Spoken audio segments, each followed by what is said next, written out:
Chapter 1. It is what it is. It's 5 minutes to 8 on a Monday morning. Karen and her friend Emma are stood on the school playground. Karen is sporting ASDA pajamas teamed with a pink dressing gown. Emma has opted for transparent Primark leggings that display her pink granny knickers with the yellow daisies in crystal clarity, whether you want to see them or not. She finishes the look with a white top. It's always white on Monday. By Wednesday, not so much.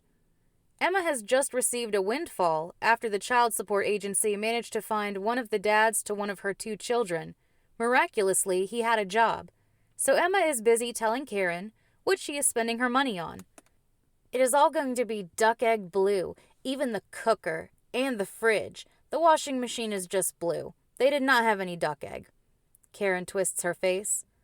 Are the council okay with you buying a new kitchen? Emma.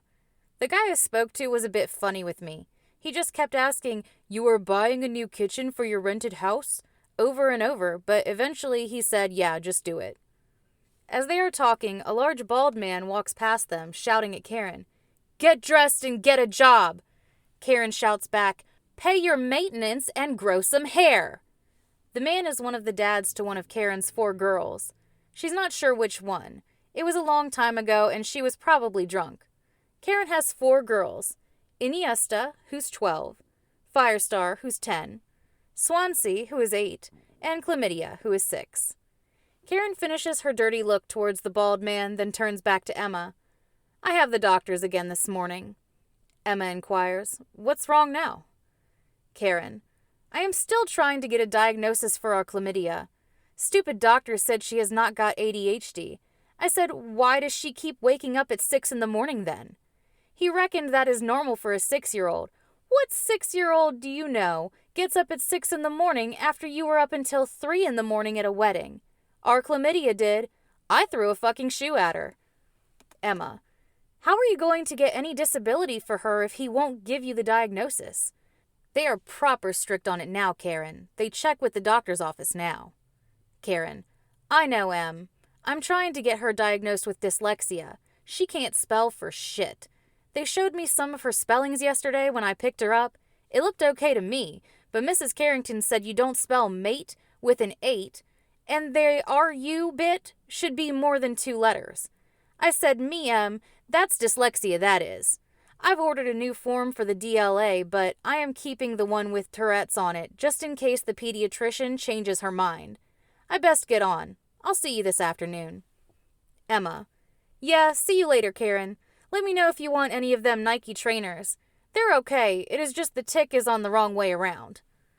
Karen is not happy about the 23 minutes she has been kept waiting in the doctor's office. She is just about to ask for the manager when her name is called over the tannoy. "Karen Payne, please." Karen waddles with a huff past the white plastic tubs that harbor the waiting room's pot plants. She doesn't bother knocking and just barges into the doctor's office, plonking herself down on the chair that's just a slight upgrade from a plastic school chair. It has a wafer-thin padded cushion to set itself apart from the very cheapest in the range. The doctor is not pleased to see Karen. He sees her every week and can't remember the last time she actually had anything wrong with her. "Hello, Karen. What seems to be the problem today?" Karen's hands start shaking. She tentatively raises the back of her hand to her mouth, holding out the palm of her other hand to indicate she needs a minute to compose herself. The doctor tries his best not to roll his eyes at the dramatic nonsense. After a couple of minutes, Karen croaks, "Sorry, I was having another episode. I think it's epilepsy." The doctor looks at his screen. "It is not." Karen, "How can you know that? I've not had an MMR yet." The doctor huffs, "You had one last month. It came back fine." Karen, "You can catch epilepsy in a month. I was sat next to a disabled kid on the bus on the way back from the hospital." The doctor sighs, "That's not how you get epilepsy, Karen." Karen extends her chin. "Well, have my blood samples come back yet?"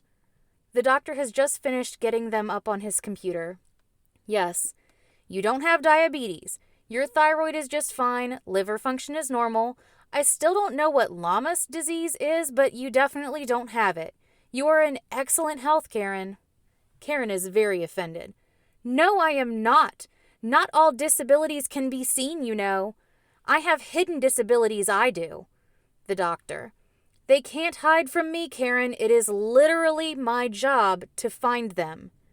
Karen is starting to panic as her allotted 10 minutes is ticking away, and she's not been diagnosed with anything yet, so she snaps. My fanny hurts. The doctor drops his pen on the desk, exasperated. Sorry? Karen. My fanny hurts. I can barely walk. I'm going to need a wheelchair soon. The doctor starts typing on his PC. Well, I can give you some cream for that, Karen. Karen barks. I need a diagnosis, doctor. What do I tell people when I can't get to functions because my mobility is bad due to my disability? The doctor. You just have a dirty fanny, Karen. Use the cream and try not to put anything up it that's not been sterilized first. Karen takes great umbrage. I have been sterilized. They did it when I was asleep after having our chlamydia. The doctor sighs. Not that kind of sterilized, Karen. It needs to be sterilized clean if you are putting it up your coiffure. Karen. Well, they should tell you that in Ann Summers. So what do I put on the DLA form? What is it called? The doctor thinks for a second. Menkymangiosis. The doctor hands Karen her prescription. Karen pipes up while grabbing it. What about our... The doctor stops her there by holding up his hand. Karen, none of your children have ADHD, autism, opposite directional disorder, dementia, or whatever hyperactive orality syndrome is. They are fine. So are you. Half of your estate want an ADHD diagnosis, but the truth is, your kids are just assholes. Karen snaps at the doctor.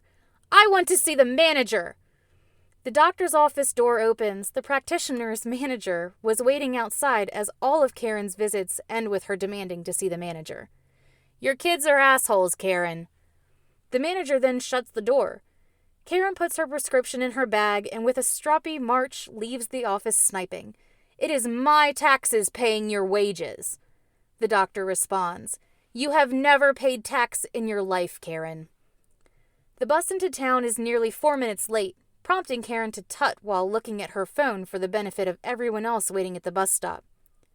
The bus gets here and she shuffles down the aisle. There's only one empty seat next to a nervous-looking old man who clearly doesn't want her sitting next to him. She plonks herself down next to him. In the seats opposite to Karen sit two women in burqas talking to each other in Hebrew. This incenses Karen. She looks around the bus at all the other passengers pulling her I can't believe the cheek of them face. The other passengers shrink in their seats, knowing what's coming.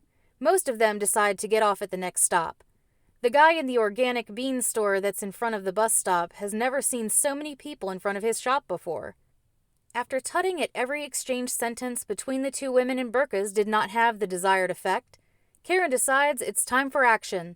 So she shouts nice and loud so the whole bus can hear, English, please.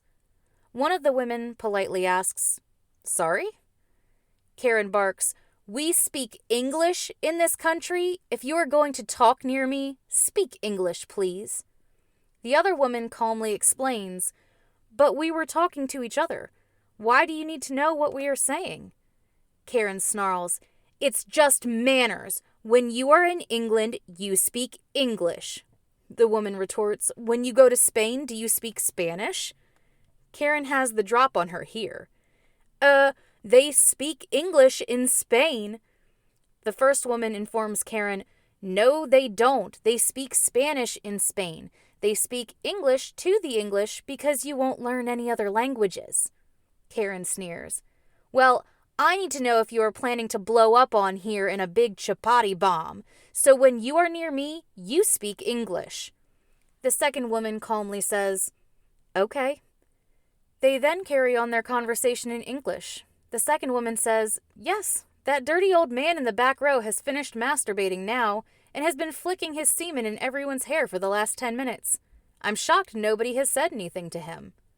The other passengers stand up quickly, flicking their hair with their hands as an old man runs to the front of the bus, pulling up his trousers. The bus arrives in town and the passengers disembark while still checking their hair. Karen is in an especially bad mood today.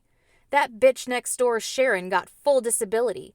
She told them she can't walk more than 10 feet without shitting herself, so they gave her full whack.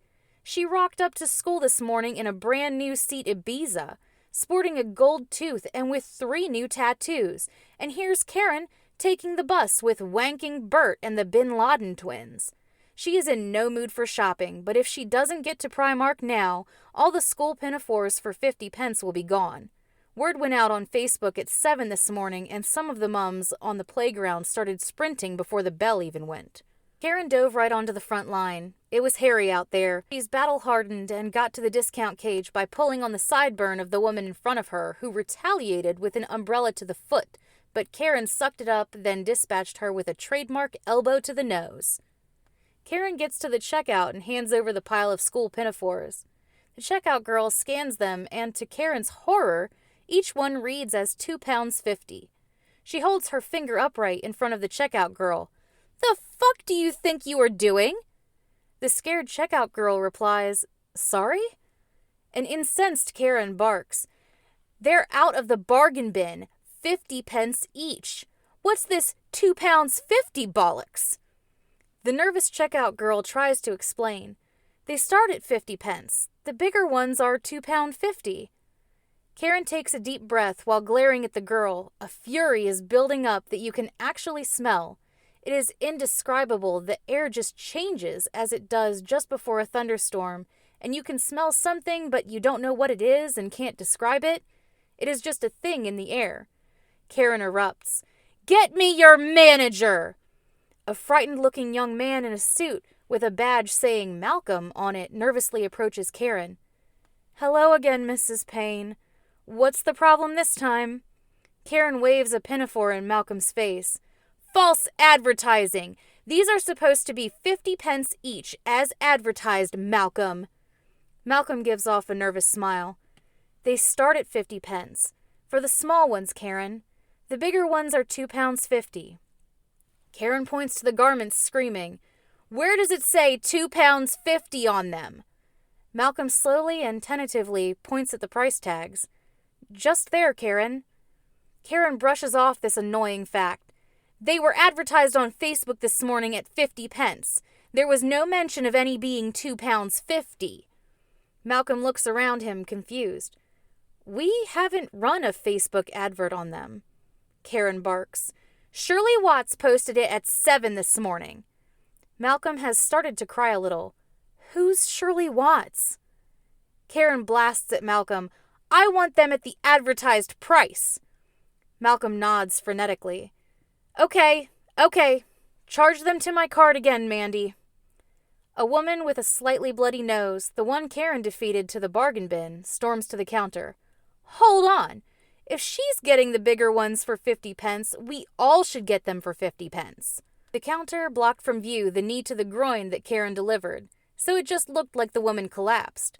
Karen takes her bags and leaves as a worried crowd gathered around her fallen adversary. Karen gets a taxi home with the money she saved from not spending anything in Primark, which only cost her £2, as the driver knocked £2 off because she smelled curry coming out of the seats.